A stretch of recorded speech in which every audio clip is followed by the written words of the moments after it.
So hello friends, welcome to Gaurav economic classes. और आज हम लोग पढ़ेंगे government budget and the economy chapter के बारे में। स्टार्ट करेंगे और देखेंगे क्या है इस चैप्टर में। ठीक है, तो कॉन्सेप्ट ऑफ गवर्नमेंट बजट, सबसे पहली बात आपको ये पता होना चाहिए, इंडिया में बजट जो पार्लियामेंट में प्रेजेंट करा जाता है वो 1 फेब को प्रेजेंट करा जाता है। ठीक है, और कौन प्रेजेंट करता है? फाइनेंस मिनिस्टर प्रेजेंट करता है। ठीक है, मतलब बजट जो होता है वो एनुअल बजट होता है, साल भर का बजट प्रेजेंट करा जाता है पार्लियामेंट में।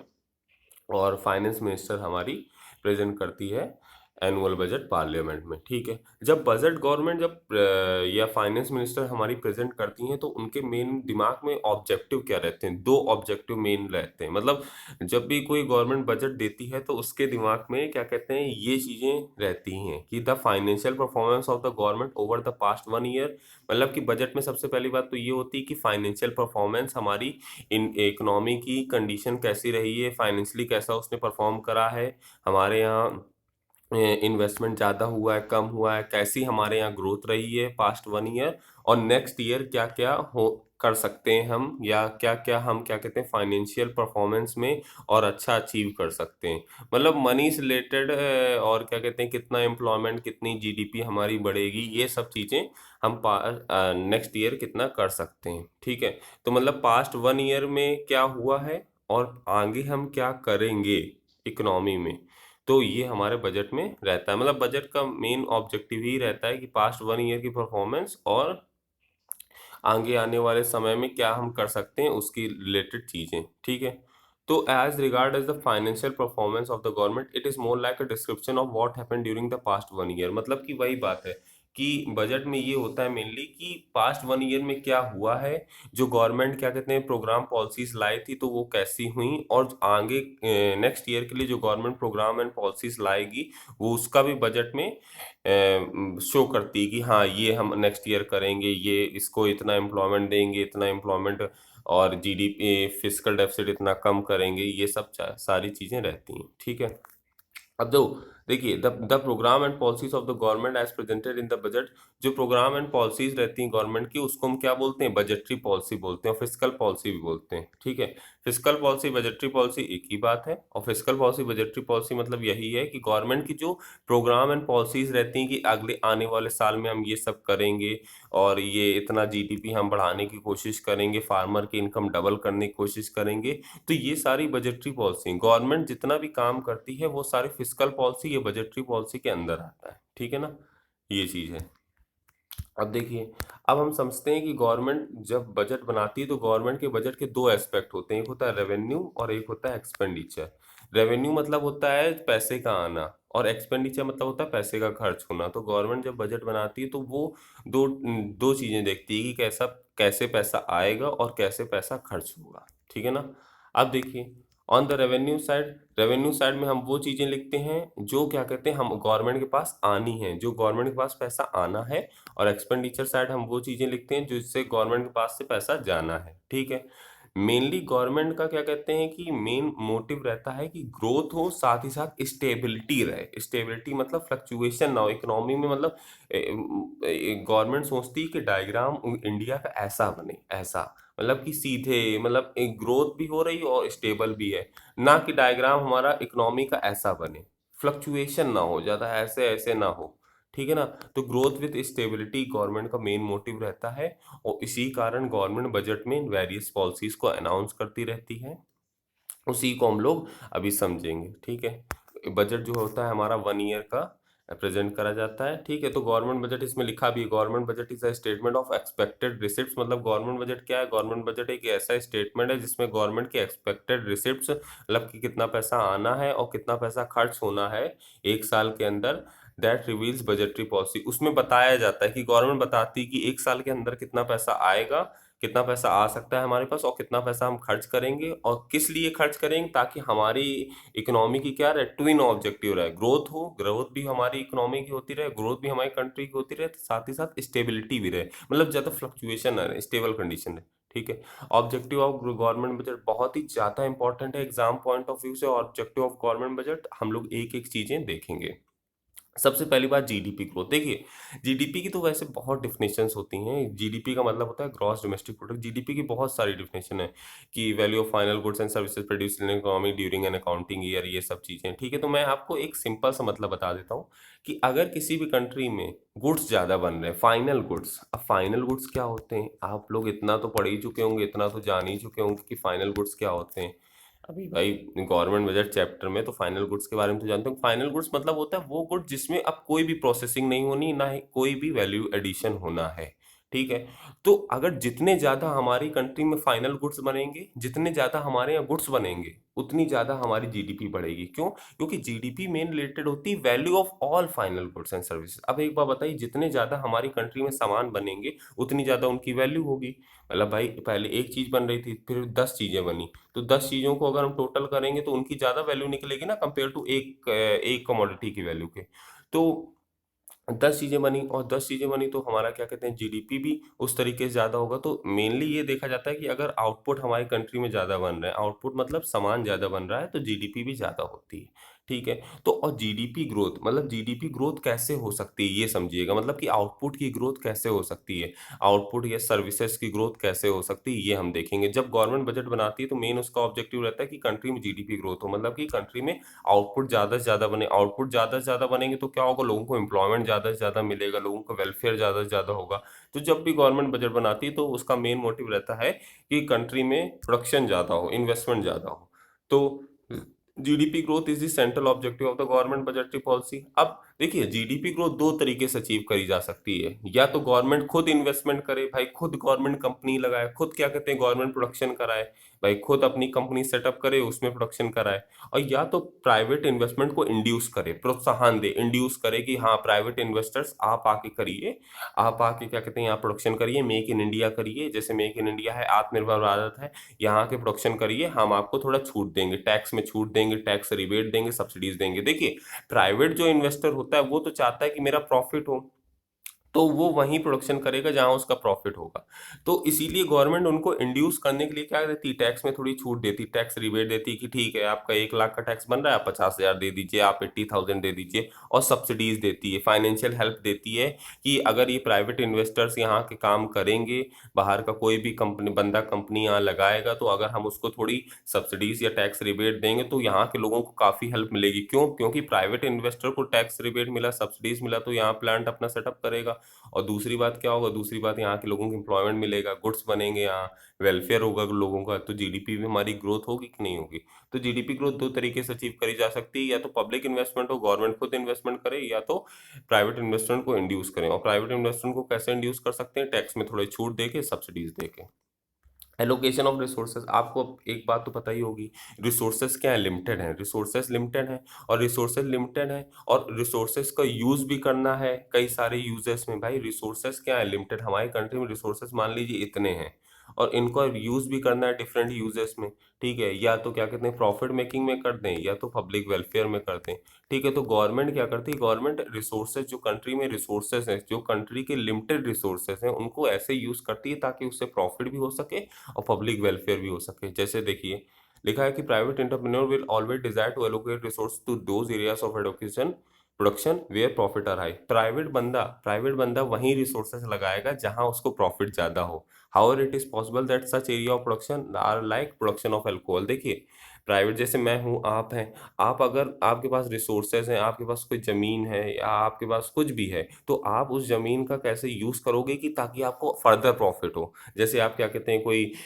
वाइन का शॉप खोल सकते हो, बियर शॉप खोल सकते हो, कुछ भी खोल सकते हो। मैंने एक एग्जांपल दिया, वाइन की शॉप खोल दोगे तो वाइन की शॉप खोलने से क्या होगा, अल्कोहल का प्रोडक्शन करने से क्या होगा, सोशल वेलफेयर तो नहीं होगा, बट आपका क्या होगा, आपका क्या कहते हैं प्रॉफिट तो होगा ना, ठीक है। तो जब गवर्नमेंट बजटरी पॉलिसी बनाती है, जब गवर्नमेंट बजट बनाती है, तो the government of a country direct allocation of resources. तो गवर्नमेंट एलोकेशन ऑफ रिसोर्सेज इस तरीके से करती है, मतलब कि रिसोर्सेज का यूज इस तरीके से करती है ताकि प्रॉफिट मैक्सिमाइजेशन भी हो और सोशल वेलफेयर भी हो। मतलब कि उसका फायदा भी हो और सोशल वेलफेयर भी हो, दोनों ऑब्जेक्टिव को दिमाग में वो रखती है। वो सोचती है कि मेरे पास इतने रिसोर्सेस हैं और इनका हम ऐसा यूज करें कि हमारा प्रॉफिट भी हो और साथ ही साथ सोशल वेलफेयर भी हो। जैसे कि प्रोडक्शन ऑफ गुड्स, जैसे जून इंजीरियस टू हेल्थ, जैसे सिगरेट विस्की वगैरह बन रही, तो ये सब इंजीरियस टू हेल्थ है, बट इनका प्रोडक्शन जरूरी है। क्यों? क्योंकि गवर्नमेंट जब टैक्स लगाएगी तो गवर्नमेंट को क्या मिलेगा? प्रॉफिट मिलेगा। तो गवर्नमेंट जब इन सारी चीज़ों के लिए रिसोर्सेस लगाती है, या इन सारी चीज़ों के लिए देती है रिसोर्सेस कि आप प्रोडक्शन करिए, तो गवर्नमेंट उनमें हैवी टैक्स लगाती है।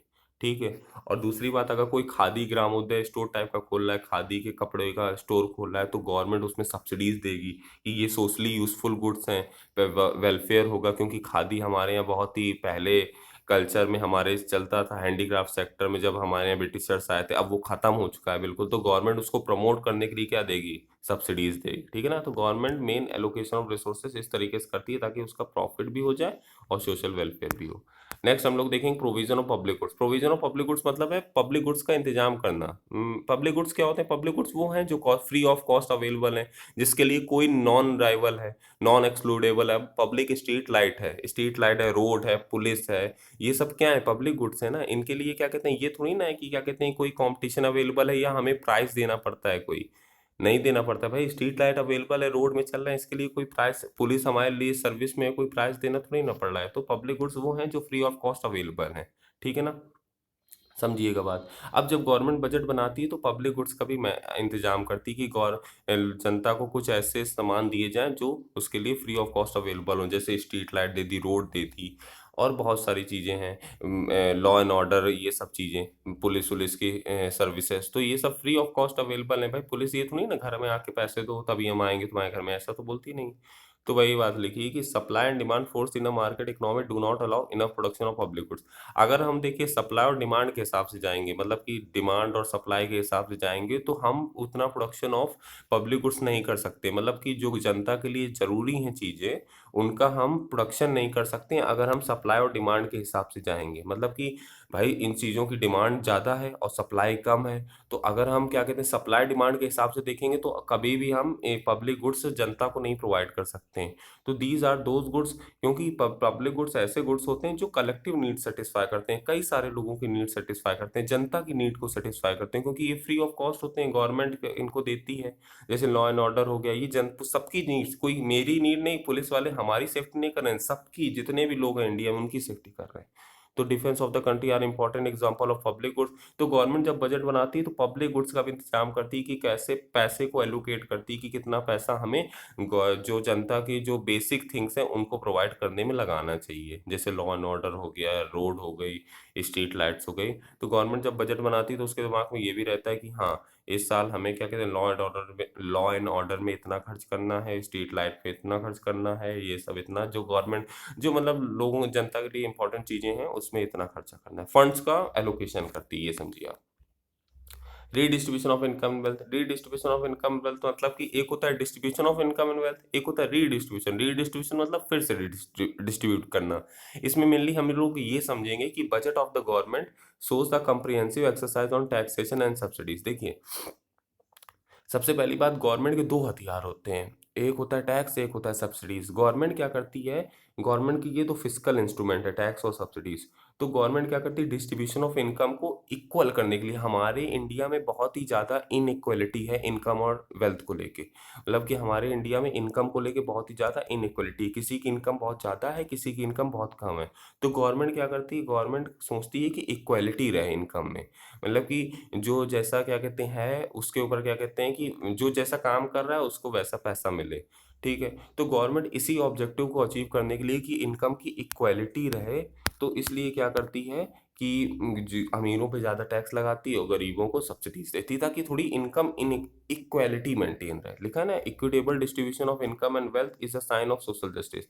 अगर हमारी कंट्री में इक्विटेबल डिस्ट्रीब्यूशन ऑफ इनकम है, इक्विटेबल डिस्ट्रीब्यूशन ऑफ इनकम मतलब जो जिसकी जैसी कैपेबिलिटी उसको वैसा पैसा मिले, तो ये सोशल जस्टिस का साइन है। और यही एक इंडिया का भी ऑब्जेक्टिव है, क्योंकि इंडिया एक वेलफेयर स्टेट है, और इंडिया का भी यही ऑब्जेक्टिव है कि क्या कहते हैं कि ये सोशल जस्टिस हो, किसी के साथ मतलब गलत ना हो, किसी भी पब्लिक के किसी भी इंसान के साथ या किसी भी नॉर्मल ह्यूमन बीइंग के साथ गलत ना हो। तो government equitable distribution of income and wealth का ऑब्जेक्टिव लेके चलती है। और equitable distribution of income and wealth कैसे अचीव हो सकता है, by imposing tax on rich and giving subsidies to the poor को सब्सिडीज देके, और by supplying food grain to BPL, जो बिलो पॉवर्टी पॉवर्टी लाइन है लोग, जो गरीबी रेखा से नीचे हैं, उनको फूड ग्रेन सप्लाई करना या एलपीजी कनेक्शन देना। जैसे एक उज्ज्वला योजना आई थी, तो उज्ज्वला योजना में क्या था कि एलपीजी से सिलेंडर का फ्री कनेक्शन देना था गाँव साइड में, ठीक है? तो एलपीजी कनेक्शन देना जो क्या कहते हैं गरीब हैं, बहुत ही जो अफोर्ड नहीं कर सकते हैं। बैलेंस रीजनल ग्रोथ मतलब क्या होता है? बैलेंस रीजनल ग्रोथ मतलब होता है कि सारे जो रीजन्स हैं, जैसे मान लीजिए ये 3 रीजन है, ये मान लीजिए यूपी है, ये बिहार है और ये क्या कहते हैं दिल्ली का रीजन है, ठीक है? तो मान लीजिए दिल्ली का रीजन जो है बहुत ही डेवलप्ड है। अब मेन मोटिव है गवर्नमेंट का कि गवर्नमेंट यूपी और बिहार के कुछ रीजन्स को डेवलप करना चाहती है। तो गवर्नमेंट क्या करेगी? गवर्नमेंट भाई ऐसा तो करेगी नहीं कि बोल देगी सबको डेवलप करो इसको। ऐसा नहीं भाई, कुछ काम गवर्नमेंट खुद भी नहीं करती है, क्योंकि क्या होता है, क्योंकि उससे भी भाई कई सारे काम होते हैं। तो यही अब मेनली क्या होता है कि कुछ चीज़ें गवर्नमेंट क्या करती है, थोड़ा सा इंसेंटिव प्रोवाइड करती है। मतलब मेरा आप बात नहीं समझे होंगे, चलिए मैं बताता हूँ फिर से। देखिए, बैलेंस रीजनल ग्रोथ मतलब ये है कि कोई जो बैकवर्ड रीजन है, जो डेवलप नहीं हुआ है, उसको डेवलप करना है। अब उसको डेवलप कैसे करेंगे? जैसे स्पेशल इकोनॉमिक जोन बना दिए, एसईजेड मतलब होता है special economic zone. Special economic zone में क्या होता है, जैसे एक एरिया है, ये मान लीजिए बैकवर्ड एरिया है, यहाँ क्या करेगी गवर्नमेंट? सब चीज़ें अवेलेबल करा देगी, रॉ मटेरियल अवेलेबल करा देगी, लेबर अवेलेबल करा देगी, सब कुछ, इलेक्ट्रिसिटी अवेलेबल करा देगी, सब कुछ अवेलेबल करा देगी। मतलब जो बैकवर्ड रीजन है वहाँ सारी फैसिलिटीज दे दी। अब क्या हुआ, कोई भी बाहर से बंदा आया, उसने कहा हम यहाँ कंपनी लगा सकते हैं। क्यों भाई? आप हैं, आप किसी ऐसे एरिया में कंपनी लगाना पसंद करेंगे जहाँ रॉ मटेरियल अवेलेबल है, जहाँ क्या कहते हैं सब कुछ अवेलेबल है, कि कुछ किसी ऐसे एरिया में कंपनी लगाना पसंद करेंगे जहाँ कुछ नहीं अवेलेबल है? तो स्पेशल इकोनॉमिक जोन का ही मतलब होता है किसी बैकवर्ड एरिया में सब कुछ अवेलेबल करा देना, उसको डेवलप कर देना एरिया को। उससे क्या हो, उससे कोई बाहर का बंदा आए, इन्वेस्टर आए, सीधे वो कंपनी लगाए और वो रीजन डेवलप हो जाए, ठीक है? या गवर्नमेंट बैकवर्ड रीजन को डेवलप करने के लिए लिबरल टैक्स टैक्स थोड़ा कम कर देती है। बैकवर्ड बोल देती है कि अगर कोई इस एरिया में बिहार के या यूपी के किसी इस एरिया में कंपनी लगाएगा तो उससे हम टैक्स बहुत कम लेंगे, उसको हम सब्सिडीज देंगे, और ठीक है। या तो उस एरिया को डेवलप कर देती है कि हाँ ये इस एरिया को मतलब इलेक्ट्रिसिटी, बेसिक चीज़ें, बेसिक इंफ्रास्ट्रक्चर वहाँ का डेवलप कर देती है कि हाँ यहाँ अगर कोई कंपनी लगाने आता है तो उससे कोई दिक्कत ना हो। तो इन सारी चीज़ों की वजह से क्या होता है कि लोग क्या, कोई फॉरेन इन्वेस्टर या कोई भी प्राइवेट बंदा कंपनी लगाता है आके, और बैलेंस रीजनल ग्रोथ होती है, मतलब हर रीजन डेवलप हो जाता है, ठीक है ना? भाई जो बैकवर्ड रीजन है उसमें मेनली गवर्नमेंट क्या करती है, बोलती है कि अगर आप यहाँ कंपनी लगाएंगे आके तो मैं आपको टैक्स में छूट दे दूंगी, सब्सिडीज दे दूंगा, या क्या कहते हैं कि मैं पहले ही से इसे डेवलप कर दिया, यहाँ की कंपनी लगाइए। बहुत ऐसे चीजें हुई हैं, जैसे क्या कहते हैं गुजरात में कई ऐसी जगह हैं, क्या कहते हैं, जहाँ गवर्नमेंट ने उस एरिया को डेवलप कर दिया। तो जब जो एरिया डेवलप हो जाएगा, जहाँ बेसिक इंफ्रास्ट्रक्चर हो जाएगा, लेबर एबर अवेलेबल हो जाएगा, तो वहाँ, एक मिनट सॉरी, एक मिनट, हाँ, तो जहाँ लेबर वगैरह अवेलेबल हो जाएगा तो वहाँ हम कंपनी लगाना क्यों नहीं पसंद करेंगे? तो बैलेंस रीजनल ग्रोथ में यही मतलब है कि गवर्नमेंट मेन एक तरीके से इंड्यूस करती है, प्रोत्साहन देती है कि प्राइवेट इन्वेस्टर को आप कंपनी लगाइए, मैं आपको टैक्स में थोड़ा छूट दूंगी, बहुत सारी चीज़ें करूंगी, ठीक है ना? एम्प्लॉयमेंट अपॉर्चुनिटीज, जब गवर्नमेंट बजट बनाती है तो एम्प्लॉयमेंट, रोजगार के अवसर कैसे पैदा हो, एम्प्लॉयमेंट अपॉर्चुनिटीज कैसे पैदा हो, ये सब स्कीम्स लाती, बोलती है कि मैं इस साल ये स्कीम लॉन्च करूंगी, इस साल ये स्कीम लॉन्च करूंगी, ताकि इससे लोगों को एम्प्लॉयमेंट मिले। जैसे कि मनरेगा स्कीम आई थी 2005 में। मनरेगा का फुल फॉर्म है Mahatma Gandhi national rural employment guarantee act, ठीक है? 2005 में या 2006 में ये स्कीम आई थी। इसमें ये ऑब्जेक्टिव था कि 100 डेज के लिए, गांव साइड के लिए थी, कि गांव साइड में आपको गड्ढे खोदने हैं, ठीक है? तो 100 डेज के लिए ये स्कीम आई थी कि 100 डेज में क्या कहते हैं 365 डेज में 100 डेज के लिए एम्प्लॉयमेंट मिलेगा, मतलब कि साल भर में 100 दिन के लिए एम्प्लॉयमेंट मिलेगा। और क्या कहते हैं कि गांव में मेनली यही काम था कि नाली के लिए गड्ढा खोदना, या जो पॉन्ड्स होते हैं उनके लिए गड्ढे खोदना, यही सब मेनली इसमें ऑब्जेक्टिव था, मतलब अनस्किल्ड टोटल काम था। और क्या कहते हैं मनरेगा स्कीम आई थी ताकि इससे क्या कहते हैं लोगों को, जो गांव में अनस्किल्ड लेबर है, उनको थोड़ी हेल्प मिले, ठीक है? 100 दिन के लिए मेनली इसमें रहता है, 100 डेज के लिए एम्प्लॉयमेंट मिलेगा, ठीक है? और मेनली ये रूरल एरियाज के लिए था, ठीक है?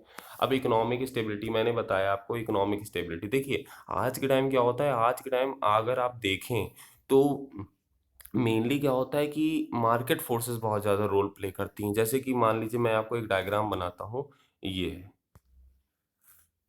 ये जो है पीरियड, बूम पीरियड है। ये जो ऊपर पीरियड है, बूम, बूम मतलब क्या होता है, प्रॉफिट। ये जो पीरियड है रिसेशन पीरियड है, और ये जो पीरियड है ये डिप्रेशन पीरियड है, और ये जो पीरियड है ये रिकवरी है, RECO, रिकवरी मैंने लिख दिया है। ये रिसेशन है, ये डिप्रेशन है, ये रिकवरी। रिसेशन पीरियड तब बोलते हैं, जैसे अभी आपने सुना होगा कोरोना वायरस हो गया तो रिसेशन आ गया। तो रिसेशन पीरियड तब बोला जाता है जब 2 क्वार्टर से ज़्यादा हमारी GDP ग्रोथ निगेटिव हो जाए। 2 क्वार्टर मतलब 6 महीने, और 6 महीने से जब ज़्यादा, 6 महीने से ज़्यादा जब हम GDP ग्रोथ हमारी निगेटिव हो जाए। जीडीपी ग्रोथ निगेटिव मतलब समझ रहे हैं? जीडीपी ग्रोथ निगेटिव होना मतलब हमारे यहाँ कुछ आउटपुट प्रोडक्शन ही नहीं हो रहा है, तभी तो निगेटिव हो गई, क्योंकि जीडीपी किससे रिलेटेड है? मेनली आउटपुट से। और जब जीडीपी निगेटिव हो जाएगी इसका मतलब क्या होगा? इसका मतलब हमारे यहाँ गुड्स का प्रोडक्शन ही नहीं हो रहा है। तो रिसेशन की कंडीशन तब होती है कि जब 6 महीने से ज़्यादा हमारी जीडीपी ग्रोथ क्या हो जाए? निगेटिव हो जाए। और डिप्रेशन क्या होता है? डिप्रेशन मतलब 1 साल से ज़्यादा जब हमारी जीडीपी ग्रोथ 1 साल, 2 साल, 3 साल से ज़्यादा हमारी जीडीपी ग्रोथ निगेटिव हो जाए, तो हम उसको डिप्रेशन की सिचुएशन बोलते हैं। डिप्रेशन के टाइम मेनली अनएम्प्लॉयमेंट हो जाता है, लोगों के पास पैसा नहीं रहता। रिसेशन के टाइम भी यही होता है, मतलब ये रिसेशन डिप्रेशन सिचुएशन अच्छी नहीं है। ग्रेट डिप्रेशन 1930 में आया था अमेरिका में, और उसके बारे में शायद आप लोगों ने पढ़ा भी था, मैंने आपको बताया भी था, 7 चैप्टर में आई थिंक बताया था। ग्रेट डिप्रेशन 1930 का आया था। उसी के बाद कीन्स ने मेनली अपनी आइडियाज़ दिए थे। तो मैं वही बता रहा हूँ कि हर इकोनॉमी में 3 फेजेस तो रहते ही रहते हैं। एक होता है बूम, बूम मतलब प्रॉफिट, एक होता है रिकवरी, एक होता है डिप्रेशन, एक होता है रिसेशन। रिसेशन डिप्रेशन हमारी इकोनॉमी के लिए सही नहीं है। तो जब गवर्नमेंट बजट बनाती है तो सोचती है कि ये फ्लक्चुएशन ज़्यादा ना हो, ठीक है ना? फ्लक्चुएशन ज़्यादा ना हो, गवर्नमेंट सोचती है कि ग्रोथ हो, ऐसी ग्रोथ हो, ठीक है? और फ्लक्चुएशन ज़्यादा होंगे मतलब मान लीजिए हमारी इकोनॉमी में इस समय क्या चल रहा है? इस समय मान लीजिए बूम चल रहा है मान लीजिए, तो गवर्नमेंट क्या करेगी? बूम कहेगी, बूम भी नहीं अच्छा है भाई, प्रॉफिट हो तो ये भी नहीं अच्छा है, ना डिप्रेशन ज़्यादा हो ये भी अच्छा है। मतलब गवर्नमेंट ये सोचती है कि कोई एक मेन एक स्टेबल कंडीशन मेंटेन रहे, मतलब ज़्यादा प्रॉफिट भी ना हो, ज़्यादा डिप्रेशन भी ना हो, मतलब बूम भी। तो बूम के टाइम गवर्नमेंट क्या करती है? मेनली गवर्नमेंट क्या करती है? टैक्स ज़्यादा लगाती है, ठीक है? तो टैक्स लगाने से क्या हुआ जाता है? गवर्नमेंट की कमाई भी तो होती है, और लोगों की डिस्पोजेबल इनकम। क्योंकि एक बात बताइए आप, सिंपल सी रीज़न बताइएगा, बूम के टाइम क्यों गवर्नमेंट टैक्स लगाती है? बूम के टाइम इसलिए गवर्नमेंट टैक्स लगाती है, बूम का मतलब होता है प्रॉफिट, और प्रॉफिट हो रहा है इसका मतलब लोगों के पास पैसा ज़्यादा जा रहा है, और लोगों के पास पैसा ज़्यादा जा रहा है इसका मतलब लोग अब डिमांड ज़्यादा करेंगे। लोग डिमांड ज़्यादा करेंगे तो इन्फ्लेशन भी तो होगा इकोनॉमी में, महंगाई भी तो बढ़ेगी। तो इसी महंगाई से बचने के लिए गवर्नमेंट क्या करती है? बूम के टाइम टैक्स ज़्यादा लगाती है। और डिप्रेशन, डिप्रेशन के टाइम मतलब लोगों की नौकरी जा चुकी है, डिमांड डिफ्लेशन की कंडीशन आ चुकी है, मतलब लोग डिमांड ही नहीं कर रहे हैं। तो इस टाइम गवर्नमेंट टैक्स कम लगाती है और गवर्नमेंट पैसा देती है लोगों को, ठीक है ना? तो ये चीज़ है। तो रिसेशन रिसेशन के टाइम भी सेम यही करती है। तो मेन आप समझिए कि अगर बूम चल रहा है तो गवर्नमेंट उस टाइम टैक्स ज़्यादा लगाएगी। क्यों? क्योंकि बूम का मतलब होता है प्रॉफिट, और प्रॉफिट के टाइम लोग ज़्यादा डिमांड करते हैं। डिमांड करते हैं इसका मतलब लोग ज़्यादा क्या कहते हैं कि इन्फ्लेशन का खतरा रहता है कि भाई अब लोग ज़्यादा डिमांड करेंगे, रिसोर्सेज है लिमिटेड, और लोग अनलिमिटेड डिमांड करेंगे तो चीज़ों के प्राइस ही तो बढ़ेंगे, और जब चीज़ों के प्राइस बढ़ेंगे तो वो हमारी इकोनॉमी के लिए अच्छा नहीं है ना, ठीक है? तो बूम के टाइम गवर्नमेंट टैक्स ज़्यादा लगाती है और डिप्रेशन के टाइम टैक्स कम लगाती है, ठीक है? तो यही मेन चीज़ है कि इकोनॉमी को स्टेबल रखने की कोशिश करती है, ज़्यादा फ्लक्चुएशन ना हो इकोनॉमी में, ये नहीं सोचती है। और फ्लक्चुएशन ना हो इसलिए government time to time tax वगैरह ये सब लगाती रहती है, ठीक है? इसको आप पढ़िएगा, समझ में आ जाएगा।